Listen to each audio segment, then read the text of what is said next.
ಸುಬ್ರಹ್ಮಣ್ಯ ಸ್ವಾಮಿ ಶಾಂತಿಯ ತಪಸ್ಸಿಗಾಗಿ ದಕ್ಷಿಣದ ಘನ ಅರಣ್ಯ ಪ್ರದೇಶ, ಇಂದಿನ ಘಾಟಿ ಕಡೆಗೆ ಬಂದು ತಪಸ್ಸು ಮಾಡಿದನೆಂದು ತಿಳಿದುಬರುತ್ತದೆ. ಈ ಸ್ಥಳದಲ್ಲಿ ಅನೇಕ ಋಷಿಗಳು ಸಹ ತನ್ನ ತಪಸ್ಸು ಮಾಡುತ್ತಿದ್ದರಂತೆ.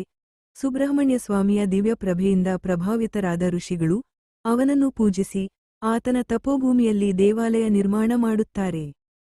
ದೇವಸ್ಥಾನದ ಪ್ರಮುಖ ಆಕರ್ಷಣೆ ಎಂದರೆ ಒಂದೇ ಶಿಲೆಯಲ್ಲಿ ತಯಾರಿಸಲಾದ ದ್ವಿಮುಖ ಮೂರ್ತಿ. ಮುಂಭಾಗದಲ್ಲಿ ನಾಗದ ಮೇಲಿರುವ ಸುಬ್ರಹ್ಮಣ್ಯ ಸ್ವಾಮಿ, ಹಿಂಭಾಗದಲ್ಲಿ ಕ್ರೋಧರೂಪದ ಲಕ್ಷ್ಮೀನರಸಿಂಹಸ್ವಾಮಿ. ಈ ದೇವಸ್ಥಾನವನ್ನು ನಾಗದೋಷ ನಿವಾರಣೆಗೆ ಪ್ರಸಿದ್ಧ ಸ್ಥಳವಾಗಿ ಪರಿಗಣಿಸಲಾಗುತ್ತದೆ.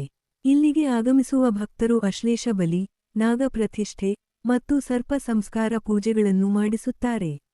ಸಂತಾನ ಸುಖದ ಆಸೆಯಿಂದ ಹಾಜರಾಗುವ ಜನರೂ ಸಹ ಇಲ್ಲಿಗೆ ಹೆಚ್ಚಿನ ಸಂಖ್ಯೆಯಲ್ಲಿ ಬರುತ್ತಾರೆ. ಇದು ಘಟಿ ಸುಬ್ರಹ್ಮಣ್ಯ ದೇವಾಲಯ. ಘಾಟಿ ಸುಬ್ರಹ್ಮಣ್ಯ ಟೆಂಪಲ್ ಬೆಂಗಳೂರಿನಿಂದ ಸುಮಾರು 60 ಕಿಮೀ ದೂರದಲ್ಲಿರುವ ದೊಡ್ಡಬಳ್ಳಾಪುರ ತಾಲ್ಲೂಕುದ ಘಟಿ ಗ್ರಾಮದಲ್ಲಿ ನೆಲೆಸಿರುವ ಒಂದು ಪ್ರಸಿದ್ಧ ಪವಿತ್ರ ಕ್ಷೇತ್ರ.